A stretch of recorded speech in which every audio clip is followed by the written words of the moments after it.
noches, saludos cordiales, gracias por acompañarnos. Este es el programa Hora 25. Vamos a continuar con la serie de entrevistas a fondo con los candidatos a la presidencia de la República. Belén, buenas noches. Hola Andrés, amigos. Hoy nuestro invitado es Fernando Villavicencio. Él nació en Alausí, provincia de Chimborazo, tiene 59 años, 3 hijos y está casado con Verónica Zarauz. Gracias, Belén, y es importante saber qué estudios, preparación tiene nuestro invitado. Fernando Villavicencio es licenciado en Periodismo y Comunicación Social, título que lo obtuvo en la desaparecida Universidad Cooperativa de Colombia. ¿Y cuál ha sido su trayectoria en el ámbito público, por favor?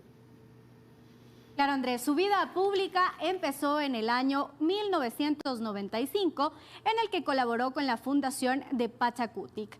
En cambio, en 1996 ingresó a Petroecuador, en donde se convirtió en sindicalista.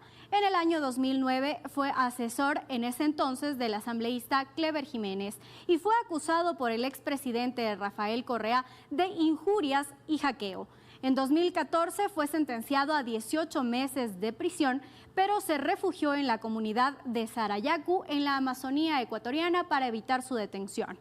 En el año 2017 se exilió en Lima, Perú, y nuevamente un juez ordenó su captura. Ha sido reconocido por varias investigaciones relacionadas con el mundo petrolero y también fue parte de la investigación denominada Arroz Verde, que dio inicio al caso Sobornos 2012-2016, con el cual se sentenció al expresidente Rafael Correa y varios ex altos funcionarios. En el año 2021 ganó una curul en la Asamblea Nacional por la Alianza Honestidad, conformada por el Movimiento Concertación, liderado por César Montúfar, y el Partido Socialista Ecuatoriano. Fue presidente de la Comisión de Fiscalización de la Asamblea disuelta. Bien, vamos a empezar. Fernando Alcibiades, ¿alguna vez usó ese segundo nombre? Solo para referirme a mi padre, Juan Andrés. Alcibiades. Así se llama mi padre. ¿Y en el colegio, en la escuela, le hacían bullying por eso o no? No, me decían Adú. Adú, ese era el apodo que usted tenía. Sí, por amigo, pana. Ya. Fernando, ¿quién o quiénes financian sus campañas, sus ofensivas de investigación periodística? Financian la sociedad civil, financia la gente que quiere transparentar los casos y financia, en el caso de los portales periodísticos en los que he trabajado, como financia cualquier medio de comunicación. ¿Hay algún grupo poderoso que está atrás de esas investigaciones? Ningún grupo poderoso, es la gente sencilla, los ciudadanos de este país. ¿Usted sería partidario, por ejemplo, de establecer en el Ecuador la eutanasia, al igual que se hizo en Colombia? No. No es partidario. No soy partidario. Si hay una persona en condiciones terminales en su salud, desconectarle podría ser un auxilio humano incluso. Respeto la decisión y el derecho a la vida. ¿Qué destino tendría la refinería de Esmeraldas, esta explanada, perdón, no, la del Pacífico, esta explanada que hay en Manabí?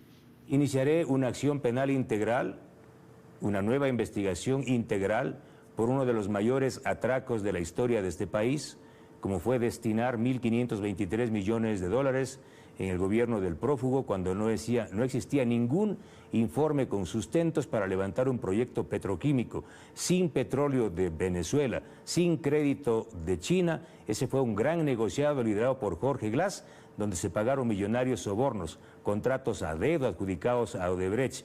Así es que todos los responsables de ese atraco millonario tendrán que ir a la cárcel y vamos a recuperar el dinero robado. Pregunté qué va a hacer con la explanada. Con la explanada puede haber un proyecto que está liderando el gobierno actualmente, el gobierno de Lasso, de creación de un proyecto eólico, de generación eólica. Ese proyecto también tendrá que ser auditado. ¿Es partidario usted de rehabilitar los ferrocarriles del Estado? Creo que es un proyecto viable, podría hacerse en conjunto con la propiedad, con la iniciativa privada, una alianza con una empresa privada. Alianza público-privada. Exactamente. ¿Tiene una idea de los costos que podría significar aquello? El gobierno de Correa gastó 407 millones en un proyecto fracasado. Y eso también hay que auditar, es decir, 407 millones botados a la basura. ¿Cuál es el rol del Estado en esto que usted señala de lo público y privado? Ahí se define la ideología. Yo soy partidario, Andrés, de un Estado absolutamente abierto que garantice libertades, que respete el capital privado extranjero y nacional, el capital limpio, la economía sana, que respete libertades de los ciudadanos, periodismo libre, que respete los derechos humanos, es decir, un Estado absolutamente moderno. Por ejemplo, algo para privatizar del Estado que pase a manos privadas. Yo soy partidario de la eficiencia. Si hay una empresa pública que es eficiente, hay que apoyarla. Si hay una empresa pública que es ineficiente, podríamos hacer una empresa de economía mixta, por ejemplo, en el caso de CNT. Yo creo y soy partidario de crear una empresa de economía mixta, asociarnos con una gran compañía internacional para llevar adelante un proceso muy competitivo y de equilibrar el mercado. Las empresas privadas también carecen o son centros de corrupción. Por ejemplo, tenemos compañías como Claro y Movistar que entregan servicios de mala calidad y a precios muy costosos.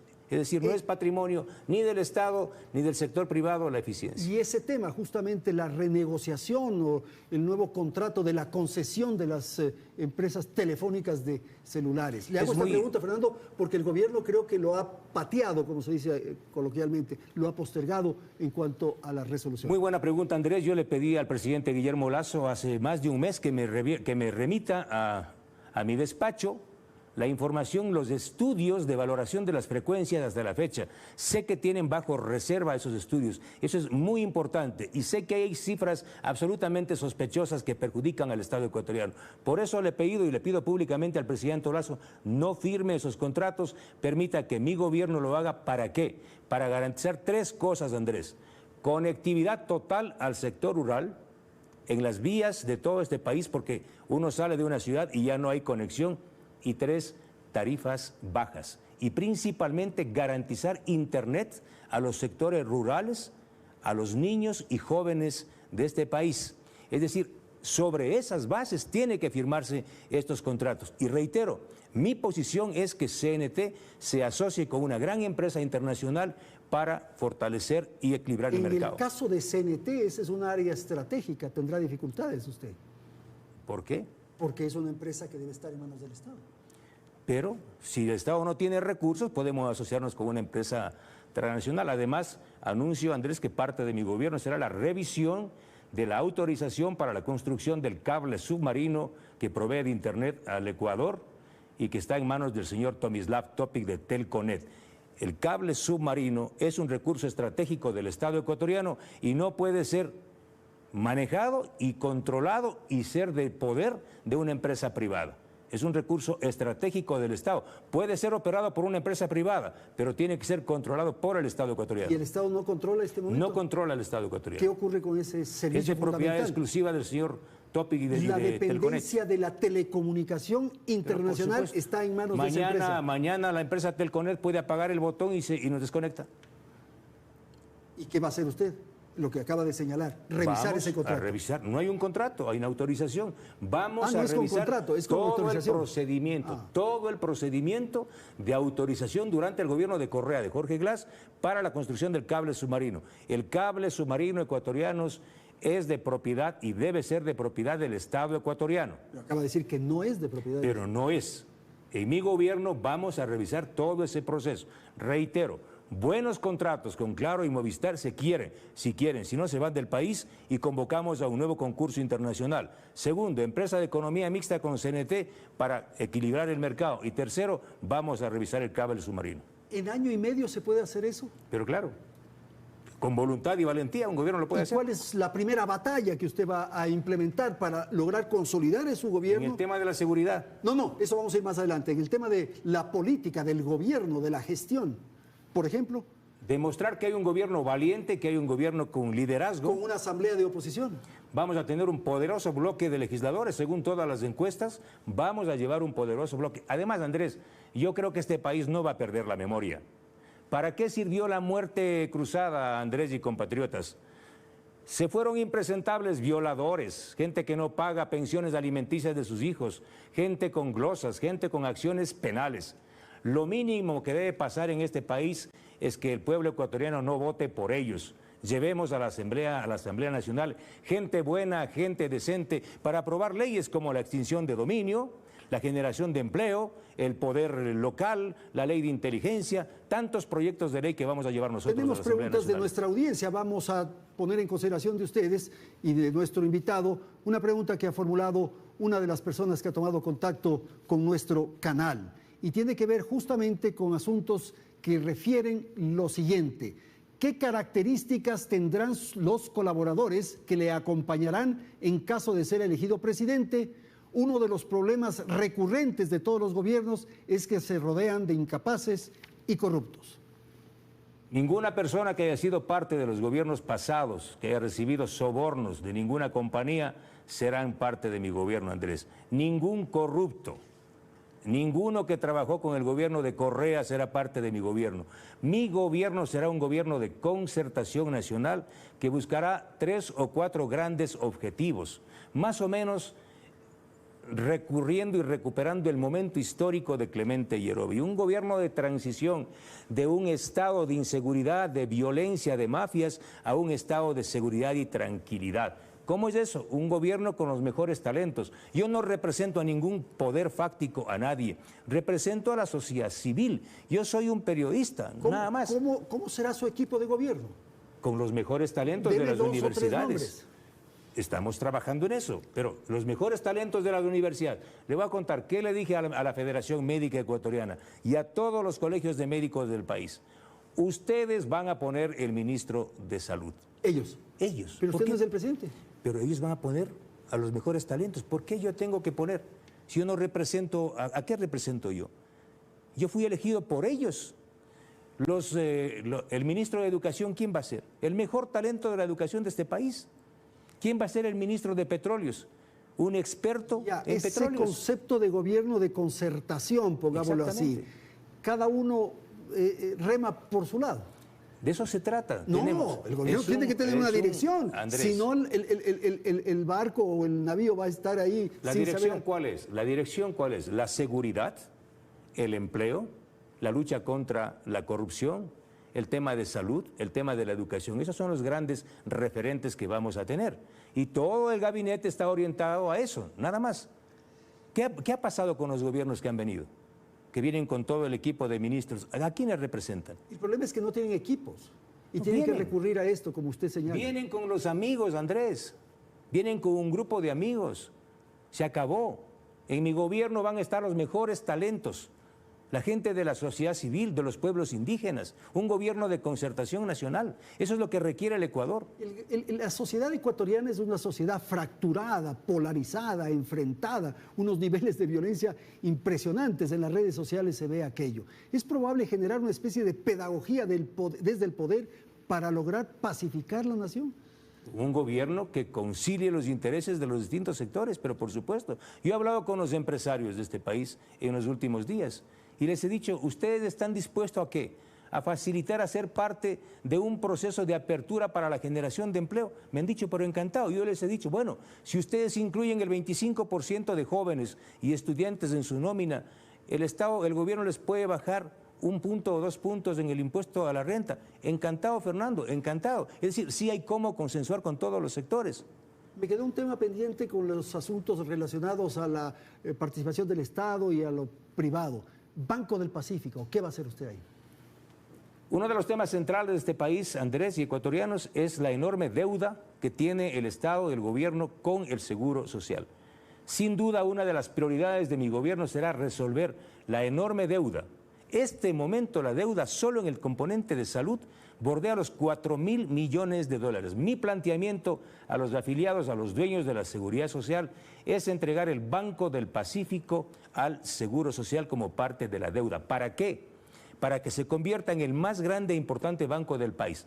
A través del Banco del Pacífico, cada afiliado del Seguro Campesino, todos los afiliados y jubilados, por ejemplo, van a tener una tarjeta de crédito. Es decir, usted va a recibir un crédito quirografario automáticamente. ¿Y el BIES desaparece? No, el BIES continúa como una banca de inversión, pero por supuesto, el BIES continúa, es otro banco, pero el Banco del Pacífico es la forma como el Estado ecuatoriano va a pagar. Obviamente habrá que hacer una auditoría integral, pagamos parte de la deuda al Seguro Social con el Banco del Pacífico. El país tiene una dificultad enorme en la institucionalidad. Prácticamente no hay instituciones sólidas en el Ecuador. ¿Usted confía en el Consejo Nacional Electoral? Para nada. Compite con el descrédito de la Asamblea Nacional. El 96% de los ecuatorianos no confía en la señora Diana Tamaí en el Consejo Nacional Electoral. Por esa razón yo pedí que Fuerzas Armadas participen. Pero ir a una competencia electoral, si no se confía en quien administra, en quien lleva adelante el proceso. Yo puedo garantizar, y estamos en eso, en la posibilidad real de pedir a la ciudadanía la participación masiva de 20, 30 mil ecuatorianos en el proceso electoral. Insisto, voy a insistir nuevamente con el Consejo Nacional Electoral para que permitan que las Fuerzas Armadas participen en el último eslabón del control electoral. Esto es, que cada militar en su junta electoral tome una fotografía de las actas finales y se reporte al Comando Conjunto de las Fuerzas Armadas. ¿Cómo recuperar la institucionalidad que le pregunté respecto a lo que ocurre en el país en su conjunto? ¿Cómo recuperar? Andrés, este país está controlado por mafias. La mafia del narcotráfico, la mafia de la minería ilegal, la mafia de la corrupción y los sobornos. Y estas mafias son las que financian a la mafia política. ¿Hay mafia política? Por supuesto. Gran parte de la clase política de este país está financiada por las mafias del narcotráfico, de la minería ilegal, de los sobornos y la corrupción. Yo he presentado evidencias a la Fiscalía General del Estado. Por eso, mi propuesta avanza a cortar la cabeza a la mafia política.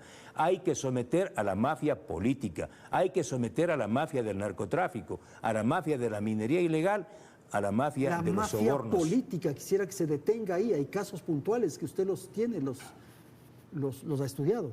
Pero claro, yo presenté información de cómo en el último proceso electoral varios candidatos, principalmente de la Revolución Ciudadana, están vinculados al narcotráfico. He presentado información y fotografía donde aparece Jorge Glass con el ex líder de Jalisco Nueva Generación, Leandro Norero Tigua. Es decir, hay una serie de vínculos y de varios partidos, no solo de la Revolución Ciudadana. La minería ilegal financia a varios gobiernos locales. Por esa razón, nuestro planteamiento, nuestro plan de gobierno apunta a desmantelar a toda la minería ilegal. Hay que hacer un seguimiento de esos dineros. Me parece que esa es la fórmula más conveniente y además la que mejor resultado ha dado en otros países. Esto que llaman la ruta del dinero. Hay una economía del crimen y hay que seguir ese dinero. Hay una economía criminal y hay una impunidad generalizada en el país. ¿Qué voy a hacer? Voy a transformar a la unidad de análisis financiero y económico en el motor más potente de lucha en contra del crimen organizado. Por ejemplo, los jueces de este país tendrán que explicar de dónde sacaron sus mansiones, sus piscinas, sus carros de alta gama, y si no pueden explicar, serán procesados penalmente por lavado de activos, enriquecimiento ilícito y otros delitos. Y de la mano viene la aprobación en el Parlamento de la ley de extinción de dominio que el Correato no quiso aprobar. Con la ley de extinción de dominio les vamos a quitar los bienes mal habidos. Este será el gobierno de la recuperación de lo robado, Andrés. Y con esta plata, ¿qué va a pasar con los recursos que logremos recuperar de la corrupción? Vamos a financiar becas para los mejores estudiantes de las universidades y colegios. Permítame una pausa ahí porque es preciso poner atención a una pregunta que ha formulado uno de nuestros amigos oyentes que está atento al programa y que nos hizo llegar lo siguiente. Miren ahora mismo lo que dice nuestro amigo René Viteri. Él dice lo siguiente en torno justamente a la posibilidad de lo que estamos hablando. Me gustaría saber si el señor candidato retomará los créditos educativos para los jóvenes que no pudieron ingresar a la Universidad del Estado por falta de cupos y continúen en sus estudios en universidades particulares. Eso empata con lo que acabo de decir. Exactamente, por primera vez en la historia de este país, todo lo que se recupere de la corrupción, del robo, del pillaje de esta patria, vamos a destinarlo a los jóvenes, a la educación, becas, pero algo más. La buena nueva para los estudiantes de este país: se acabó ir a golpear la puerta de las universidades públicas. Libre ingreso a la universidad. Algo más: los estudiantes podrán estudiar y trabajar en ramas similares. Hoy no se los permite, deben tener experiencia. Se acabó. Y por último, El Estado no va a meter la mano en la conciencia de los jóvenes. Si ustedes quieren ser poetas, estudien literatura. Si quieren ser médicos, vayan a estudiar medicina. Se acabó, los jóvenes van a ser libres. Reitero, puertas abiertas de la universidad pública. Pero eso no funciona tan así, Fernando. Funciona tan así. El Ecuador requiere unos profesionales. Imagínense que todos se vuelvan poetas por llevar a un extremo. ¿Qué pasa con los médicos? ¿Qué pasa con los abogados? ¿Qué pasa con los arquitectos? En fin. Pero los poetas hacen mejores cosas que... Yo no voy a discutir aquello, me parece hermoso. ¿No te gusta la poesía? Absolutamente, soy partidario de la poesía, pero hay que enrumbar al país, hay que dirigir al país. Todo se planifica, pero si un joven quiere estudiar medicina, vaya, estudie medicina. ¿Por qué CENESID tiene que decirle, no señor, usted va a seguir veterinaria? Eso se acabó. Simplemente pongo un ejemplo. Lo importante es que en mi gobierno las universidades públicas van a estar abiertas. Mira, yo vengo de Santo Domingo de los Áchilas. El correísmo se negó a aprobar en la Asamblea Nacional la creación de la universidad para Santo Domingo. Yo les digo a los jóvenes de Santo Domingo, como los dije allá, en mi gobierno, con nuestro bloque parlamentario, Santo Domingo tendrá universidad pública. ¿No será mucha demagogia esto de ofrecer todo, de ofrecer todo? ¿Cuánto necesitas para una universidad? Una ley en el Parlamento. Sí, pero ¿cuánto en recursos económicos? No tengo idea, pero sí en el Parlamento. Pero sí, ¿quiénes se niegan? ¿En año y medio se podrá hacer eso? ¿Quiénes se niegan? Podemos aprobar en 3 meses una ley. En 3 meses se puede aprobar una ley. Lo que pasa es que siempre bloquearon. Andrés, nosotros estamos en una democracia sobreviviente. Acabamos de salir de una conspiración de 2 partidos políticos que querían tomarse todos los poderes. Somos unos sobrevivientes. Por esa razón es absolutamente importante el tipo de parlamento que vamos a elegir para aprobar ese tipo de leyes. Fernando, ¿qué le hace llorar a usted? El silencio, la injusticia. ¿Cuándo fue la última vez que lloró? Cuando allanaron mi casa en diciembre, en la Navidad del 2013, porque las lágrimas de mis hijos se contagiaron con las mías. Y no quiero que vuelva ese gobierno que allanaba las casas de los periodistas, que perseguía periodistas, que perseguía disidentes. Y por eso estoy aquí de candidato, Andrés. ¿Cuál es su ideal de felicidad? Que los niños de mi provincia, el 40 de cada 100 niños de mi provincia sufren de desnutrición crónica. Por eso uno de los principales objetivos de mi gobierno será transformar en torno al seguro campesino.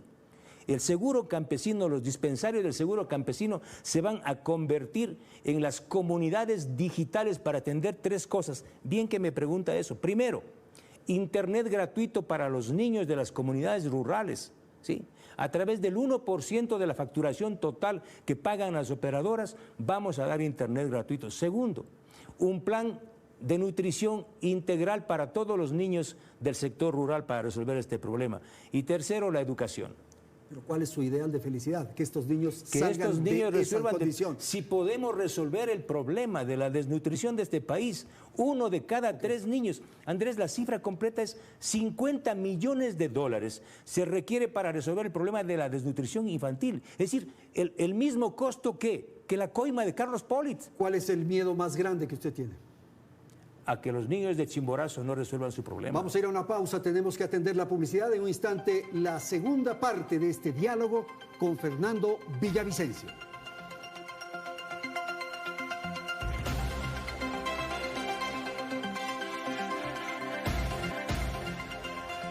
Pues sí, seguimos con nuestra entrevista a fondo con el candidato Fernando Villavicencio.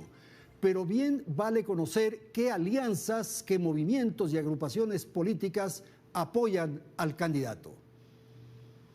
Así es, Andrés. Fernando Villavicencio correrá esta lid electoral por el movimiento Construye, ex ruptura de los 25, cuya principal figura es la exministra de Gobierno, María Paula Romo. Su compañera de fórmula es Andrea González, una joven guayaquileña. Ella es ingeniera ambiental y fue candidata a la prefectura del Guayas por Unidad Popular y también candidata a la Asamblea Nacional. Bien, ahora vale entonces saber cuáles son las 3 o las fundamentales propuestas de campaña de Villavicencio.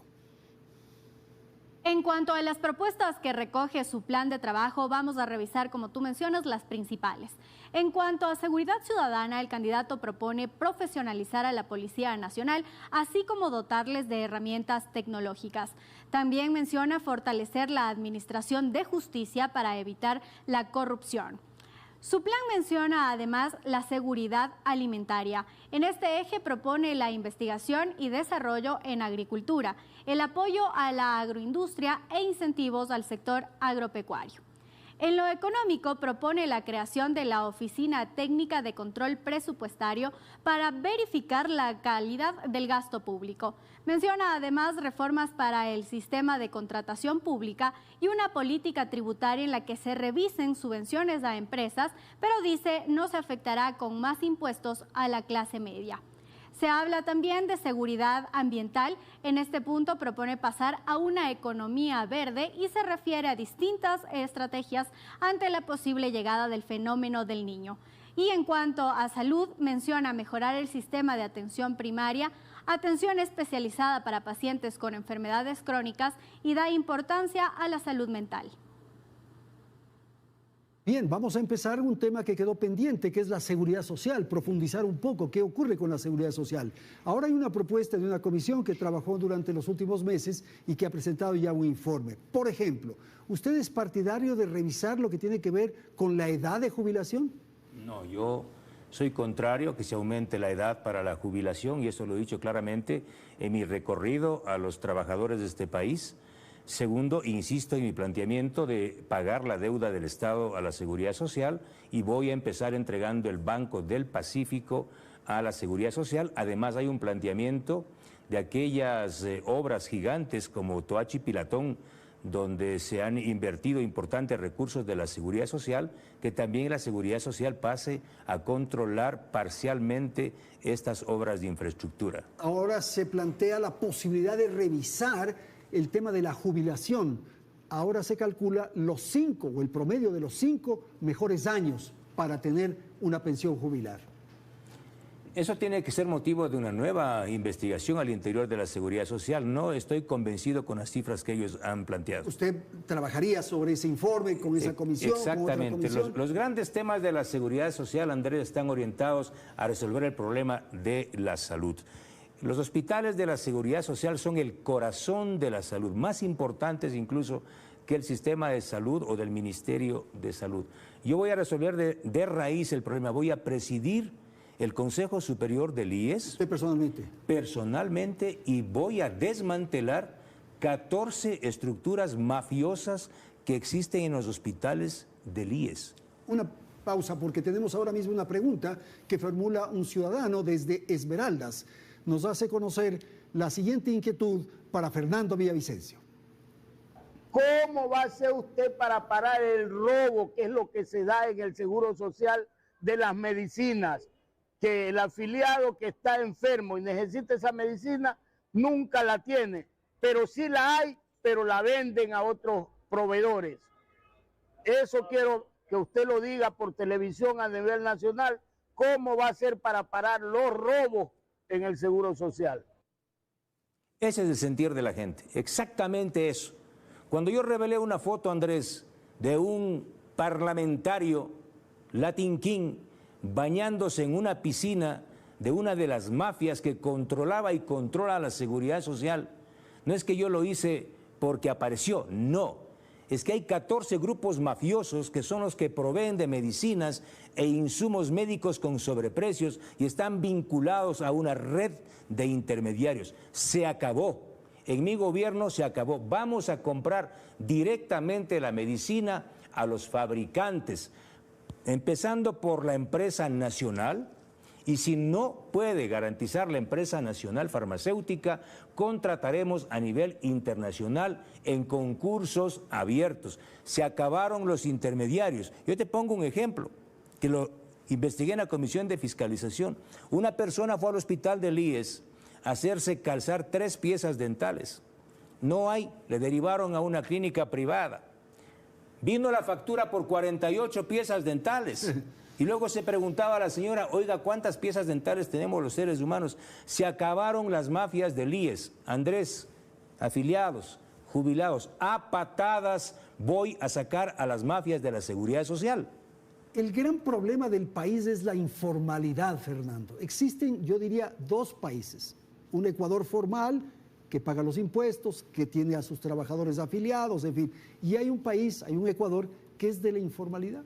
Bueno, esto no se puede resolver de la noche a la mañana. No tanto las cosas que se ven en las calles, los vendedores ambulantes, sino el incumplimiento, en definitiva, el no estar con la ley. Va mucho más allá, se trata de resolver el problema de la producción, de la productividad y de la generación de empleo. Si no generamos empleo, este país no va a cambiar, la informalidad va a crecer, tenemos un 65% de empleo y subempleo, lo cual es dramático en la historia de este país. ¿De qué se trata eso? ¿Cómo impulsamos el empleo? ¿Cómo impulsamos la garantía para que la inversión privada extranjera venga, para que los propios empresarios ecuatorianos se animen a invertir? ¿Cómo si tenemos un sicario en la esquina? ¿Cómo si la señora que tiene $10.000 quiere invertir, abrir su negocio y sabe que está ahí un vacunador? La clave es tranquilizar al país, devolverle la paz. Y eso se logra con mano dura en contra de la delincuencia. Hay una sensación de tugurización del Ecuador. Muchas veces recorremos nuestras ciudades, nuestros pueblos, y hay esa sensación de tugurios en donde estamos viviendo, Fernando.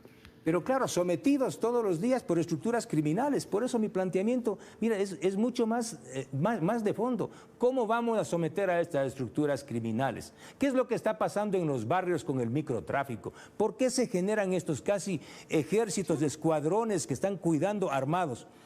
¿Por qué? Les he dicho a las madres de la provincia del Guayas, en los barrios más profundos de la provincia del Guayas, en Guayaquil, ¿qué es lo que te piden las madres? Señor Villavicencio, no podemos más con nuestros hijos sometidos a la droga y al microtráfico. Yo les digo, en mi gobierno voy a acabar con la tabla de consumo de drogas y vamos a crear un registro de pacientes consumidores que serán tratados en el marco de una política pública de salud. ¿Cómo? Con todos los recursos económicos, Andrés, que se recuperen de la droga, del tráfico de estupefacientes, vamos a crear unidades médicas en el Ministerio de Salud para tratar a los pacientes. Esto, sin duda, es importante. Esto te pide la gente. Pero, ¿usted es partidario de legalizar el consumo de la droga? Existen drogas que están legalizadas. Como tema mundial, no solamente local. Ese es un proceso a largo plazo. Existen drogas que están legalizadas ya, como el cannabis, por ejemplo, ¿no? Pero otras drogas tienen que ser combatidas.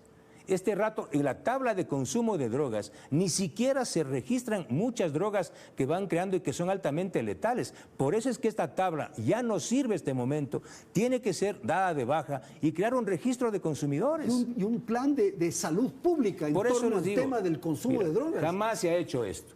Todos los recursos provenientes de la captura de droga serán destinadas a estas unidades médicas para tratar a los pacientes consumidores. Ahora, el problema es que tenemos un comportamiento, una conducta de país subdesarrollado.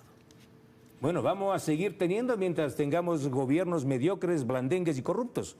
Necesitamos un gobierno valiente que enfrente con firmeza los grandes retos de este país. ¿En año y medio se va a poder hacer eso? En año y medio yo me comprometo solo a eso. ¿A devolverle la paz. ¿A salir del subdesarrollo? No, pues. A devolverle la paz a los ecuatorianos. Ahora, este país requiere pasar de un estado inseguro, violento, de corrupción. Andrés, el 15 y el 18% de los presupuestos de inversión se desvían a la corrupción.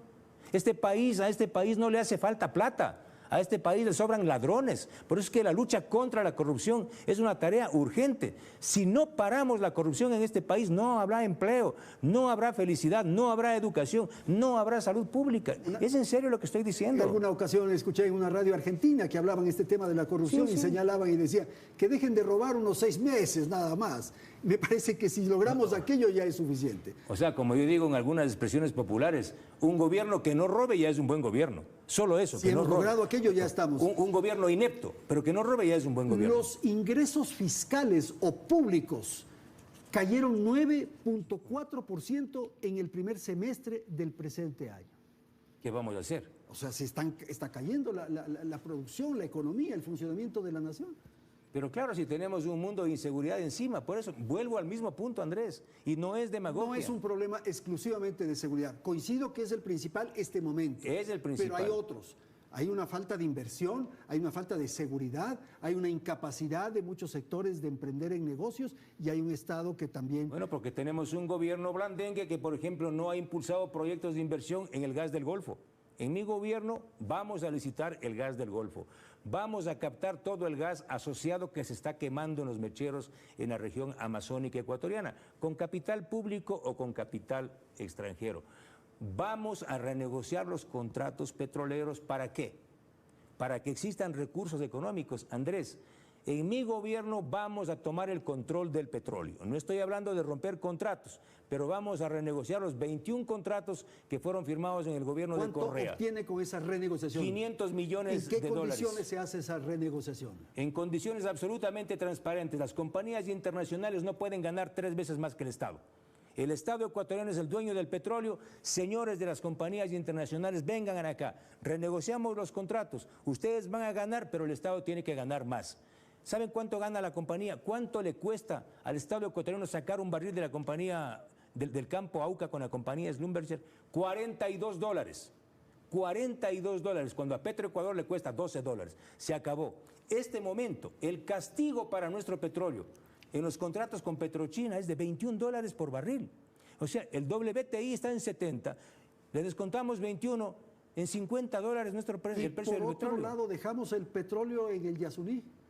Bueno, eso depende de los ciudadanos. ¿Qué piensa usted? Yo voy a votar sí, pero tengo una salida en el caso de que ¿Cómo va a reemplazar esos 1.200 millones que se deja de percibir? Primero que con la renegociación. Esa no es la cifra. No es la cifra. ¿Cuánto no es la cifra? La cifra es inferior, aproximadamente $600 millones. ¿Y con la renegociación? Con la renegociación de los contratos petroleros vamos a obtener $500 millones. Este es el único candidato que tiene una salida en caso de que gane el sí, y en caso de que gane el no también tengo una salida. En noviembre se posesiona usted y enseguida tenemos ya ese mismo día probablemente el niño encima. Vamos a declarar un salvataje a los productores agrícolas. Lo primero es garantizar la seguridad alimentaria del Ecuador.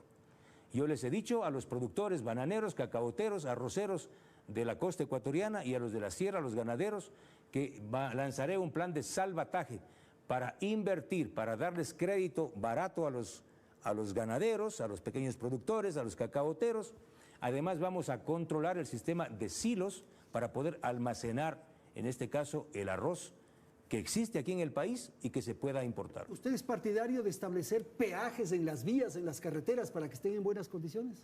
Yo soy partidario de concesionar todas las carreteras porque el Estado no tiene recursos, pero soy también partidario de no cobrar peajes mientras las vías no estén habilitadas y construidas. No es posible vivir lo que estamos viviendo actualmente. Les entregan los peajes antes de que inviertan los empresarios privados, como estoy también en contra del sistema, ¿sí?, de telepeajes o de en las carreteras, que es un sistema de extorsión a los transportistas. Esos son límites de velocidad, más bien, para controlar los límites de velocidad. Ya que hablamos de carreteras, tenemos una pregunta de una persona que se comunica con nosotros desde la ciudad de Cuenca. Se trata de Patricio Espinosa, que formula la siguiente pregunta.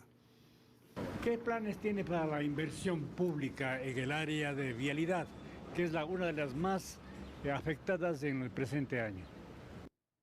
Bueno, lo que acabo de plantear, y soy partidario de la concesión del sistema vial de este país, pero en el caso del fenómeno del Niño, el Ministerio de Transportes y Obras Públicas destinará recursos emergentes para la reconstrucción vial, la contratación y compra de puentes Bailey y obviamente resolver los problemas viales, pero en el fondo es la concesión de las principales políticas vías. Ambientales, el tema de la contaminación, es impresionante lo que ocurre en el país. Y hay contaminaciones que se expresan en el aire, en fin, pero también en la contaminación visual, lo que decíamos de las tuburizaciones. Nuestras ciudades son un centro de una enorme contaminación visual, con letreros, con vallas, con basura visual. Bueno, sí, en eso creo que tengo una candidata a la vicepresidenta de la República que tiene un proyecto ambicioso de luchar de una forma horizontal en contra de todas las expresiones de contaminación, desde la contaminación de las fuentes de agua en la región amazónica. Vamos a cuidar las zonas de reserva.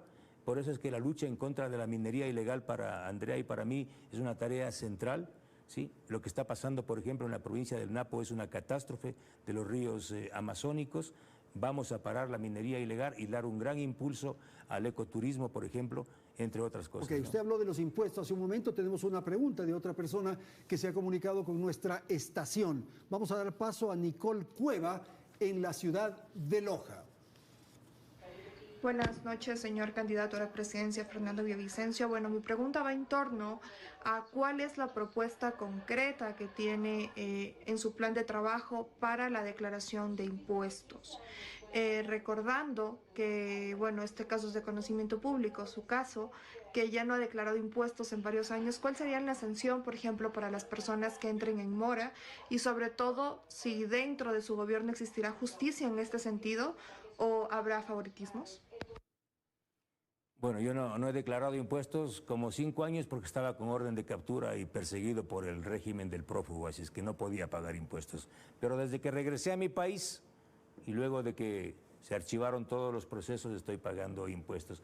Mi propuesta sobre el tema de impuestos es clarísima, como lo dije en la Asamblea Nacional y condené. Quienes aprobaron la ley impuestera de Guillermo Lasso fueron los correístas. Ellos fueron los que permitieron, gracias a la abstención, la aprobación de esta ley para que entre por el Ministerio de la Ley.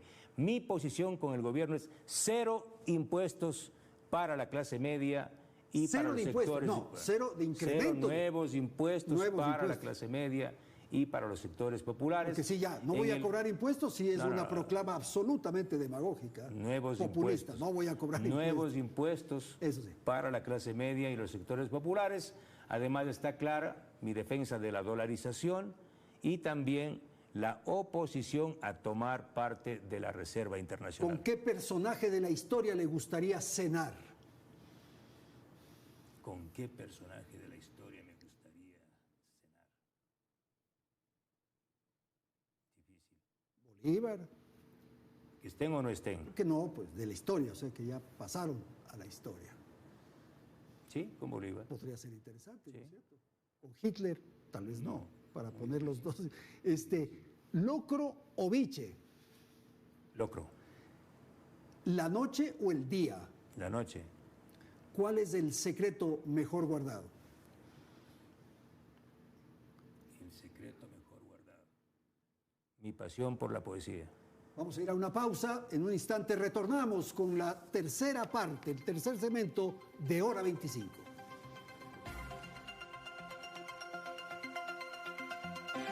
Bien, vamos a la tercera parte del programa y queremos presentar algunas preguntas. Por ejemplo, hay sectores, Fernando, hay áreas, hay zonas del Ecuador que no tienen presencia soberana del país. El país ha perdido la soberanía. Hay problemas, por ejemplo, en las cárceles en donde el Estado estuvo ausente. Hay zonas mineras donde no pueden entrar las Fuerzas Armadas y la policía. ¿Qué ocurre con esa ausencia de Estado? Bueno, el Estado está ausente desde hace rato, principalmente por la presencia de estructuras criminales que van desde el narcotráfico, como he referido, la minería ilegal y las estructuras criminales que operan en las empresas públicas. Las 3 mafias están unidas y protegidas por la mafia política. Por eso hay que derrotar a la mafia política. En el caso del narcotráfico es clarísimo. Tenemos 2 carteles principalmente, mexicanos. Sinaloa, Jalisco Nueva Generación y un tercero que es esta mafia albanesa. La cocaína no es del Ecuador, se produce en Colombia, la hoja de coca se cultiva en Colombia, es decir, carteles mexicanos, cocaína colombiana. Y el Ecuador es utilizado como territorio de transporte, almacenamiento y exportación. Pero eso le da la dimensión de lo imposible prácticamente de vencer esas mafias. Todo lo contrario. ¿Qué país ha vencido estos carteles? El 90% de la cocaína del Ecuador, de la cocaína, sale por los puertos de Guayaquil. Yo te voy a mandar, Andrés, información reservada de cómo operan estos puertos. ¿Sí? ¿Por qué razón sale libremente la cocaína por los puertos? Porque no hay control. En 8 puertos no hay control del Estado ecuatoriano. ¿Qué vamos a hacer? Segundo o tercer decreto de mi gobierno. Fuerzas Armadas toman el control de los 10 puertos de Guayaquil y de otros puertos del país. Total, tomado control por los militares. Segundo, ¿por dónde se transporta la cocaína de Colombia a los puertos? Por las lindas carreteras con sobreprecio. Sistema de escáneres en las carreteras, todos los vehículos serán revisados. Militares a la frontera para impedir que por los 14 frentes pase la cocaína. Y segundo, esto es parte de una estrategia internacional. Yo acabo de hablar con la embajada americana, con el embajador de Reino Unido en el Ecuador y les he dicho, yo cuento con ustedes, con Estados Unidos y con Inglaterra para enfrentar y derrotar a las mafias del narcotráfico. Esta es una tarea internacional de inteligencia. Vamos a someter a las mafias. ¿Cómo? Creando una policía antimafia en el Ecuador. ¿Encargada de qué? De enfrentar a narcos, vacunadores, extorsionadores y sicarios. Fernando, tanta plata tienen estos carteles, tanto dinero maneja, que esa policía será cooptada en poco tiempo. ¿Pero por qué tener tanta desesperanza, Andrés? Porque se ve, pues porque el dinero está en todos lados y usted mismo dice que está en la política. Tengo mano dura, o sea, por favor, está bien que un gobierno blandengue como el actual y el anterior les pase eso. En mi gobierno esto no va a pasar. Segundo, ¿cómo enfrentamos el crimen organizado? La guerra en las cárceles se acabó. El único candidato que tiene un proyecto real, vamos a sacar a todos los delincuentes peligrosos de las cárceles principales, de Quito, de La Tacunga, de Esmeraldas, de Guayaquil, a una cárcel de altísima seguridad, completamente aislada, que será creada en la Amazonía ecuatoriana. Ahora es un cuartel militar. Vamos a construir esa cárcel y ahí estarán completamente aislados. Se acabó la dirección del crimen organizado desde las prisiones. Señor, ¿cuál va a ser su política internacional, por favor? Absoluta apertura, acuerdos de libre comercio con Venezuela, todos. Por ejemplo, va a restablecer las... Yo no reconoceré a ningún gobierno autoritario, violento, que viole derechos humanos, que se haya perpetuado en el poder como Nicolás Maduro y el gobierno de Nicaragua, por ejemplo. Pero absoluta libertad, acuerdos de libre comercio incorporando otras variables, como por ejemplo la ética en los acuerdos comerciales, la cultura y el arte, porque siempre son las mercancías, sí, pero nunca está la cultura, nunca está el arte. La movilidad humana, la migración, la restricción a los extranjeros, a los migrantes. Absoluta restricción. Ingreso selectivo de ciudadanos, registro migratorio absolutamente impecable. No entrarán delincuentes a este país. ¿Cuál es su primer decreto? Ya dijo que el tercero probablemente es el primer decreto no va a ser delegar a mi vicepresidenta que haga alguna cosita o que sea el florero. Andrea González Nader va a gobernar conmigo, va a hacer todas las actividades de la presidencia. ¿Por qué? Porque el tema ambiental es un tema transversal a todas las actividades. Se acabó eso de que el presidente le da por decreto responsabilidades a su vicepresidente. Vamos a trabajar de forma conjunta. El segundo o tercer decreto será la militarización de los puertos, la creación de la policía antimafias, la transformación de la UAFE en el motor más potente para perseguir a la economía criminal y recuperar lo robado. Es decir, vamos a hacer en año y medio lo que no se ha hecho en mucho tiempo, Mientras Andrés. usted se esfuerza en ese ámbito, por el otro lado le están tomando las instituciones de control, por ejemplo. ¿Quiénes? Pues usted está viendo toda la ofensiva que hay para bajársela a la fiscal, para tomarse la Contraloría, para tomar una serie de instancias de ese orden. Andrés, yo tengo confianza de que el pueblo ecuatoriano no va a votar por estos parlamentarios delincuentes que fueron sacados de la Asamblea. Tengo la confianza de que vamos a llevar un bloque potente y con otros bloques vamos a buscar consensos para aprobar leyes importantes para generar empleo. Pero Andrés, si vuelven los conspiradores a la Asamblea Nacional, personalmente lideraré la movilización del país para acercar la Asamblea Nacional. A ver si estos impresentables... ¿No es democrático, pues? Por supuesto que es si democrático. La expresión popular ha sido llevar a ellos como representantes. Antidemocrático es conspirar, no aprobar leyes para generar empleo, para luchar contra la corrupción. Eso es antidemocrático. Y si persisten en la conspiración, la Constitución de la República me da instrumentos para nuevamente mandarlos a la casa. Por ejemplo, ¿qué disposición establece? Convocar a una consulta popular. Consulta popular. Por supuesto. Y mandamos a la casa a todos. Y convocar a otra consulta. No podríamos tener dos muertes cruzadas. Bueno, podemos volver a la Constitución del 98. Eso podría plantear. Claro. Y luego una constituyente. Si tenemos una asamblea conspiradora con el correísmo y el Partido Social Cristiano, o reeditando esa mezcla de Nebot y Rafael Correa en la próxima asamblea, a mí no me va a temblar la mano de mandarles a la casa. ¿Solo haber luchado en contra de la corrupción le da a usted las credenciales para ser presidente de la República? De no ser parte de la mafia. Yo no tengo rabo de paja como los otros candidatos que viven de sobornos, ¿sí? Que son hijitos de papá. Yo soy un campesino alauceño y no vivo en barrios exclusivos. ¿En qué circunstancias se cambia usted de vereda cuando se encuentra con Rafael Correa? Yo le tengo compasión al señor. Él se cambia de vereda, tiene que ir a la cárcel. ¿Cuál es tu mayor inseguridad, lo que te pone colorado? Guardar silencio sobre casos graves. ¿Ha dictado ya su epitafio? ¿Aún no? ¿Le tiene miedo a la muerte? No. Vamos a ir a despedir el programa. Muchísimas gracias por su participación. Ha sido Fernando Villavicencio esta noche aquí en los estudios de Teleamazonas.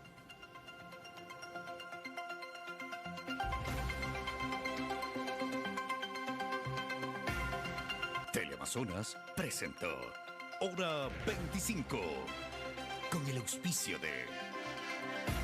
Prepárate con una visión global del mundo gerencial. Intégrate a la red de Thunderbird School of Global Management y cursa tu último año de carrera en uno de los innovadores campus de ASU. Postula ahora. El partido más importante. El que jugamos en pro del planeta. Te necesitamos en la defensa. Todavía podemos ganar. Porque si no lo hacemos, no habrá un mañana. No habrá otro partido. Produbanco.